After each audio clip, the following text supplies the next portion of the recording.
নামাজে মিনার আঁকা থাকে, মিনার পায়ের দিকে দিয়ে নামাজ আদায় করা যাবে কিনা? কি আমল করলে দিনদার বিবি আল্লাহ তাআলা মিলিয়ে দিবেন? দয়া করে আমলটির কথা জানাবেন। ব্যাংকে টাকা রাখলে সুদী লেনদেনে সহযোগিতার গুনাহ হবে কিনা? স্বপ্নে পাওয়া ওষুধ দিয়ে অনেকে চিকিৎসা করে থাকে, এবার ইসলাম কি বলে? একজন শিক্ষার্থী যদি বিবাহের পর পড়াশোনা কিংবা চাকরির সন্ধানে বাড়ি থেকে বাহিরে অবস্থান করে, একটানা কতদিন স্ত্রী থেকে দূরে থাকতে পারবে? যদি কাপড়ে নাপাক, বীর্য, প্রস্রাব ইত্যাদি লাগে এবং তা শুকিয়ে যায়, তাহলে সে কাপড় পরিধান করে নামাজ পড়া যাবে কিনা? আজানে ভুল হলে কি দ্বিতীয়বার আজান দেওয়া লাগে? না দিলে কি নামাজ হবে না? নামাজে হাতের আঙ্গুল ফোটালে কি ওযু ভেঙে যায়?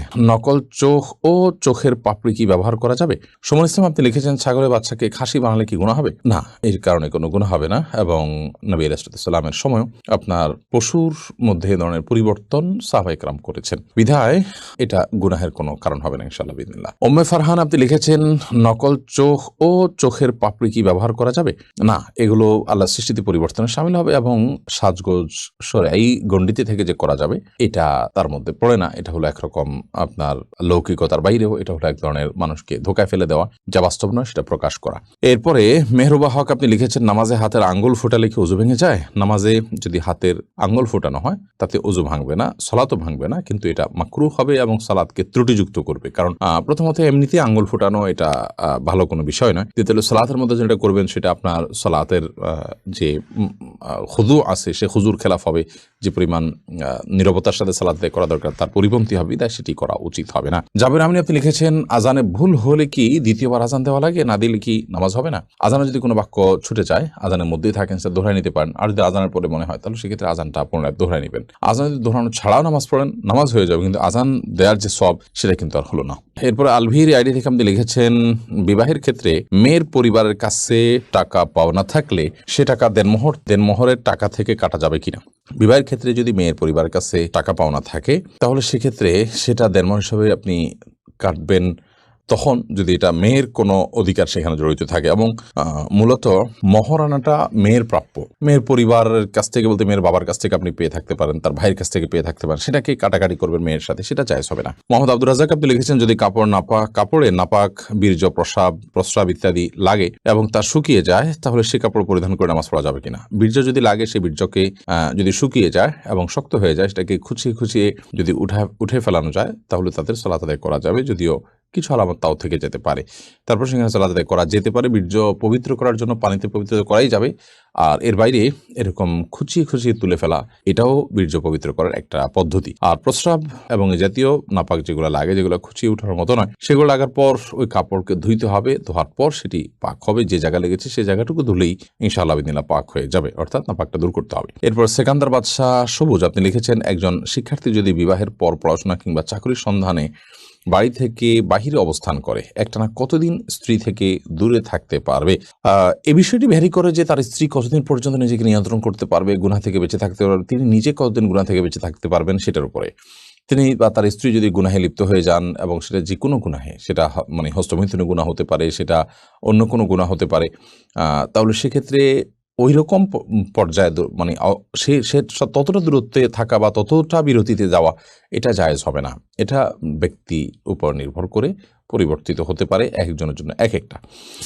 মৌলিকভাবে এটি আমাদের মাথায় রাখতে হবে যে আপনার স্বামী স্ত্রী একে অন্যের পাশাপাশি থাকাটাই উত্তম। দুনিয়াবী কোনো স্বার্থে কোনো প্রয়োজনে দীর্ঘমেয়াদে একে অন্য থেকে দূরে থাকাটা প্রশংসনীয় কাজ নয়। তবে উভয়ে যদি নিজেদেরকে ঠিক রাখতে পারেন তাহলে সেক্ষেত্রে উভয় স্ত্রীর সম্মতি ক্রমে এটি জায়েজ হতে পারে। হালিমা আপনি লিখেছেন, প্রসবের নাজুক সময়ে আমি নিয়ত করেছিলাম আমার স্বামীর সাথে কখনো ঝগড়া করব না, করলে 100 টাকা দান করব, কিন্তু সেই কথা আমি রাখতে পারছি না। মাঝে মধ্যে ঝগড়া করে ফেলি এবং আমার নিজের টাকাও নাই দান করার মতো। আমি যদি আমার স্বামীর কাছ থেকে নিয়ে দান করি এটা কি হবে? বা আমি যদি টাকা না দেই এতে কি আমার গুনাহ হবে? আপনি আপনার স্বামীর কাছ থেকে নিয়ে দিতে পারেন, এতে কোনো অসুবিধা নেই। আর যদি আপনি টাকা না দেন তাহলে সেক্ষেত্রে আপনার যদি মানত হয়ে থাকে এটা যে আমি এটা হলে এটা করব, তাহলে আপনাকে এটা করতে হবে। প্রয়োজনে আপনি পরবর্তীতে করবেন, আস্তে আস্তে করবেন। এটা আপনাকে করে যেতে হবে। আপনি নিজে করলেও হবে, স্বামীর কাছে টাকা নিয়ে দিলেও হবে ইনশাআল্লাহ। আফরোজা শারমিন লিমু আপনি লিখেছেন, স্বপ্নে পাওয়া ওষুধ দিয়ে অনেকে চিকিৎসা করে থাকে, এবার ইসলাম কি বলে? দেখুন, স্বপ্নে কেউ ভালো কোনো কিছু পেলেন, ঔষধের মধ্যে এই রোগের প্রতিষেধক আছে এমন কিছু তিনি স্বপ্নে দেখলেন এবং সেই স্বপ্নকে সুধারণা করে আল্লাহর পক্ষ থেকে ইঙ্গিত মনে করে সেটার উপর আমল করলেন, হতে পারে এটা জায়েজ, কিন্তু এটাকে এই পর্যায়ে রাখতে হবে। যদি এটাকে নিশ্চিত এই রোগের ঔষধ হিসাবে মনে করা হয় এবং রীতিমতো আপনার স্বপ্নের পাওয়া ঔষধগুলোকে বরকতময় মনে করে আমাদের দেশে অনেক কুসংস্কার প্রচলিত আছে, সেগুলো কিন্তু জায়েজ হবে না। ধরুন স্বপ্নে পেয়েছেন আপনি একটা গাছ শরীরে ঝুলিয়ে রাখতে হবে, তাহলে শরীরে ঝুলালে তো কোনো রোগের শেফা হতে পারে না। কোনো গাছের রসের মধ্যে কোনো রোগের উপকারিতা আজ যদি অভিজ্ঞতা দ্বারাও প্রমাণিত হয় সেটি স্বপ্নের পাশাপাশি, তাহলে সেটা হতে পারে একটা পর্যায় পর্যন্ত। বা অমুক আয়াত পড়ে আপনি ঝাড়ফুঁক করেছেন, আল্লাহ তাআলা আপনাকে শেফা দিয়েছেন, তো সেটা হতে পারে, এটা অভিজ্ঞতার আলোকে যদি প্রমাণিত হয়। কিন্তু আপনি গাছের একটা গুঁড়ি পেলেন, স্বপ্নে দেখলেন যে ওটা গায়ে ঝুলিয়ে রাখতে হবে, তাহলে রোগ ভালো হয়ে যাবে। এটা তো সেই জিনিসটার অলৌকিক ক্ষমতার বিশ্বাস, কারণ এখানে কোনো লৌকিক কোনো উপকারিতা সেখান থেকে গ্রহণ করার ব্যবস্থা বা উপায় থাকছে না, যার কারণে এটি কুসংস্কার। এ ধরনের কুসংস্কার আমাদের সমাজে অনেকে আছে। এরপর একটা কথা জানতে হবে, তা হলো ইমানদারের স্বপ্ন বিভিন্ন সুসংবাদ বা দুঃসংবাদ ইমানদারকে সতর্ক করে থাকে, এটি যেমন সত্য, এবং ওহী বন্ধ হয়ে গেল ইমানদারদের সুসংবাদ বাহী স্বপ্নগুলো বাকি থাকবে, সেটি যেমন সত্য। সেই সাথে স্বপ্ন দিয়ে শরীয়তের কোনো কিছুই প্রমাণ হয় না, সেটিও কিন্তু আমাদের জেনে রাখতে হবে। বিধায় যদি কেউ স্বপ্নের মাধ্যমে এই জাতীয় কিছুকে প্রমাণ করতে চান, তাহলে সেটি ভুল হবে, যে এটাই করণীয়, এটা আল্লাহর পক্ষ থেকে নির্দেশিত এবং এটাকে চূড়ান্ত মনে করেন। কারণ আপনার স্বপ্নটা শয়তান দেখাতে পারে, আল্লাহ তাআলা দেখাতে পারেন, জল্পনা কল্পনা হতে পারে, অন্য কোনো আজগাস আহলাম হতে পারে। তো আপনি সেটাকে নিশ্চিতভাবে আল্লাহর তরফ থেকে পাওয়া স্বপ্ন হিসাবে মনে করে এটাকে আপনার রীতিমতো বাণিজ্যের একটা মাধ্যম বানিয়ে নেওয়া, সেটা মোটেও সঠিক নয়, যেটি আমাদের সমাজে অহরহ হয়। নোমান কানপুরিয়াডি থেকে আপনি লিখেছেন, ব্যাংকে টাকা রাখলে সুদী লেনদেনের সহযোগিতার গুনাহ হবে কিনা। ব্যাংকে টাকা রাখতে আমরা বাধ্য আজকাল অনেকটা, কারণ আমরা নিজের বাসা বাড়িতে টাকা রাখা নানা কারণে সেফ না, তো সেফটির জন্য আপনি ব্যাংকে টাকা রাখতেই পারেন, কিন্তু ইসলামী ব্যাংকগুলোতে টাকা রাখতে হবে আপনাকে, সুদী ব্যাংকগুলোতে না রেখে। এর অন্যতম কারণ হলো, সুদী ব্যাংকগুলোতে টাকা রাখা মানে হলো সুদের কারবারকে এক ধরনের প্রত্যক্ষ না হলেও পরোক্ষভাবে সহযোগিতা করা। পক্ষান্তর ইসলামী ব্যাংকগুলোতে টাকা রাখা মানে হলো আপনি সুদ যে হারাম সেটার বিরুদ্ধে যে ক্যাম্পেইন ইসলামী ব্যাংকগুলো করছে তার সাথে আপনি কিছুটা হলেও অংশগ্রহণ করা বা যোগ দেওয়া। সেই জায়গা থেকে আপনি সুদী ব্যাংকেও যদি ইসলামী উইং থাকে আপনি সেখানে টাকা রাখতে পারেন, বা কোনো ইসলামী ব্যাংক থাকে সেখানে আপনি টাকা রাখবেন। কিন্তু যদি বাধ্য হয়ে নিরুপায় হয়ে কেউ সুদী ব্যাংকে কোনো প্রকার লেনদেন করতে হয়, কোনো ফি জমা দিতে হয়, অথবা সেখানে কিছু টাকা রাখতে হয়, বা আপনার নিয়মিত লেনদেন করার প্রয়োজন হয় একান্ত, তাহলে সেক্ষেত্রে সেটা জায়েজ হতে পারে শুধুমাত্র নিরুপায় বা আপনার একান্ত বাধ্য সেই জায়গা থেকে, এবং এর কারণে সুদের প্রচার প্রতিষ্ঠার যে গুনাহ সেটা হবে না ইনশাআল্লাহ তাআলা। এমনি সবুজ আপনি লিখেছেন, কি আমল করলে দিনদার বিবি আল্লাহ তাআলা মিলিয়ে দিবেন, দয়া করে আমলটির কথা জানাবেন। নেককার স্ত্রী পাওয়ার জন্য নিজে নেককার হওয়ার চেষ্টা করবেন,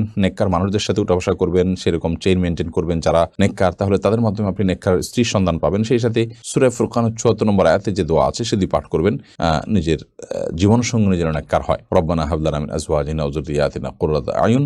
সাইদা আক্তার আপনি লিখেছেন, মেয়েদের ওযু করার সময় যদি মাথার কাপড় পড়ে যায় বেখেয়ালে, এদিকে ওযু হবে নাকি আবার শুরু থেকেই করতে হবে? মেয়েদের মাথার কাপড় পড়ার কারণে ওযুর কোনো ক্ষতি হবে না, এবং ওযু অবস্থায় মাথা কাপড় থাকাও কোনো জরুরি বা আবশ্যক কোনো বিষয় নয়। বরং আমাদের মনে রাখতে হবে যে মেয়েদের ওযু করার সময় যখন তারা মুখ ধৌত করবেন, তখন তাদের তো চুলের গোড়া পর্যন্ত কানের লতি পর্যন্ত পৌঁছাতে গিয়ে কাপড় ভিজে যেতে পারে, তখন বরং মাথার কাপড় খোলাটা অযৌক্তিক নয়, বিশেষ করে যখন কোনো মাহরাম পুরুষ তাকে দেখার কোনো আশঙ্কা না থাকবে। আর দ্বিতীয়ত, যখন তারা মাথা মাসে করবেন তখন যদিও মাথা কাপড় ফেলানো ছাড়া হাত ভিতর দিয়েও হতে পারে, তারপর অংশ মাথা কাপড় ফেললে খুব ভালোভাবে মাসে করা যায়, বিধায় মাথার কাপড় ফেললে ওযুর কোনো ক্ষতি হবে না, এর কারণে ওযুতে কোনো ত্রুটিও তৈরি হবে না। আমির হামজা আপনি লিখেছেন, জায়নামাজে মিনার আঁকা থাকে, মিনার পায়ের দিকে দিয়ে নামাজ আদায় করা যাবে কিনা।